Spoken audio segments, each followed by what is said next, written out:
Hello and welcome to Fashion Through History, brought to you by English Heritage. I am fashion historian Dr. Serena Dyer, and I've come here to Brodsworth Hall and Gardens in South Yorkshire. Brodsworth was one of the many English country houses requisitioned by the army during the Second World War. And we're here today to explore the impact that the war had on fashion. So our fashion icon of the day is Brodsworth's Lady of the House, Sylvia Grant-Dalton. We'll be exploring Sylvia's experience of the war through fashion, from the impact that rationing had on fashionable dress, to the uniforms that wartime women wore to help out the war effort. But first, I'll be meeting English Heritage Curator of Collections and Interiors, Eleanor Matthews, to tell me a bit more about the Grant-Daltons and life here at Brodsworth. Eleanor, who were the Grant-Daltons? Well, the Grant-Daltons inherited Brodsworth in 1931. It was inherited by Charles Grant-Dalton, and he was the grandson of Charles Sabine Tellison, who built Brodsworth Hall. He moved here with his wife Sylvia and their daughter Pamela in the early 1930s. And when they moved to Brodsworth, the house and the estate, it needed quite a lot of investment and change. And of course, it wasn't just the house where economies needed to be made. With wartime, clothing was rationed too. So let's see what happened to fashion in the Second World War.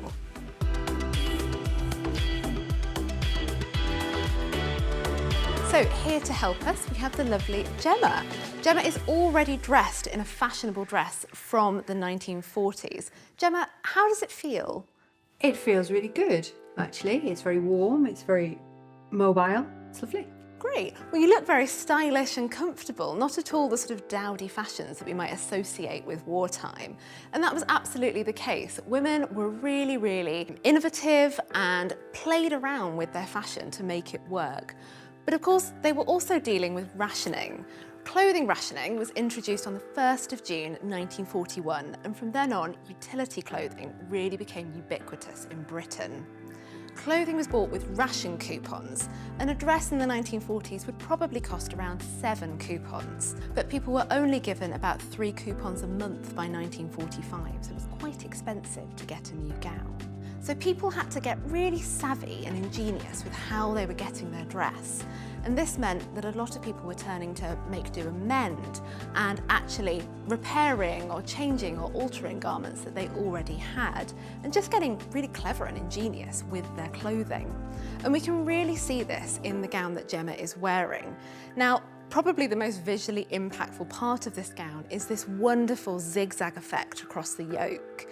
But this is actually a really clever use of fabric. You might not have enough fabric for one whole gown, so you might have to have taken a bit from one, a bit from another, and put it together and really make it a style feature.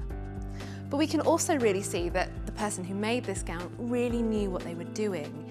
It makes use of things like cutting on the bias, which means we get this lovely swing in the skirt. It's also really clever that they've essentially hidden most of the fastenings. We've got this wonderful button feature down the front, but the gown actually fastens with some little poppers hidden in the side seam.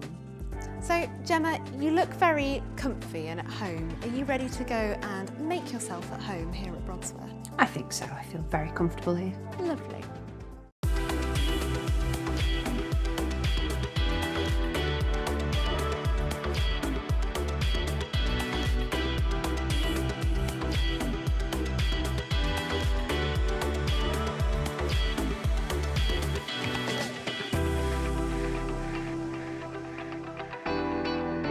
So Eleanor, what happened at Brodsworth during the war?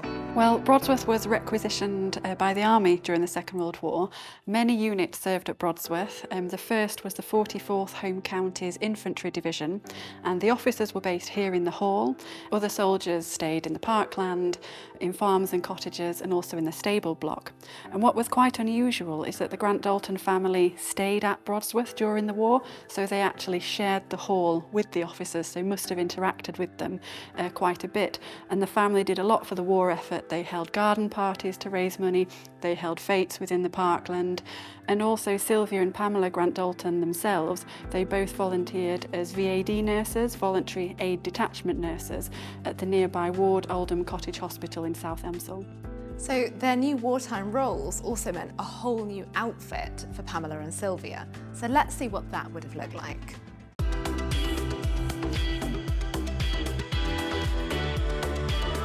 Gemma, this is definitely a more professional look, but not necessarily any less stylish. Nurses in the voluntary aid detachment had to source their own uniforms, and there were also lots of very strict rules. For example, nurses got in trouble for wearing earrings or accessorising with bags. And I even understand that there are some of Sylvia and Pamela's original VAD nurses' uniforms in the collection here at Brodsworth, although of course Gemma is wearing a reproduction. What kind of work would Sylvia and Pamela have been doing while they were VAD nurses? Well, VAD nurses would have helped trained medical staff to care for sick and injured soldiers. It would have been quite hard work, quite dirty work, lots of manual labour, and actually many of the women who became VAD nurses were really unused to work, so it could have been quite a shock for them. I'm sure it was quite a shock for Pamela, although she did say when she heard that the hall was going to be requisitioned, she was looking forward to a bit of fun at last.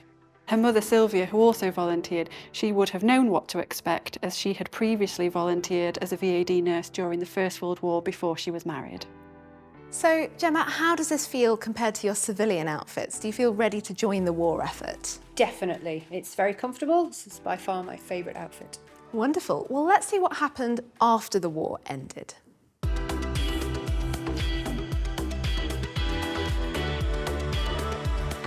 By the end of the 1940s, the war had ended, rationing had ended, but what was going on here at post-war Brodsworth?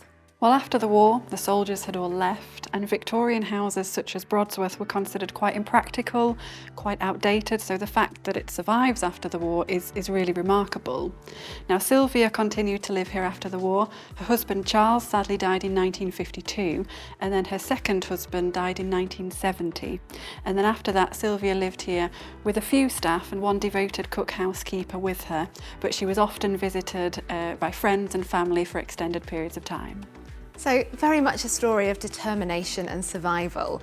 And the same thing is really happening in the fashion industry at this time. Even though the war ended in 1945, rationing still continued until 1949. But people were really ready for something new. They were bored of the utility style that had been so popular earlier in the century. And Christian Dior came up with the new look, as it was dubbed by fashion journalist Carmel Snow. Now, this was officially called the Corole line. And this saw much larger skirts, a nipped-in waist, curved shoulders, and a far more floaty, feminine look that also required a lot of fabric, as we can see here in Gemma's final dress. So this is an evening dress, but it really does carry on a lot of those features that were really quintessential to the new look. So we have that huge skirt, we have that massive fabric that really wouldn't have been possible during rationing. And that lovely nipped-in waist as well. It's a very, very feminine look. So Gemma, how do you feel in this final look? I feel really beautiful. It is a very beautiful dress. Definitely not something that you'd want to be doing some nursing in. No, but very ready to celebrate. Lovely. 1940s fashion was far from dull and dowdy. From the innovative and stylish ways that women made use of their ration tokens, to the smart professionalism of the nurse's uniform and the glamour of the post-war new look, fashion not only survived the Second World War, it thrived. If you'd like to find out more about Sylvia Grant-Dalton and Brodsworth Hall, then please go to the English Heritage website.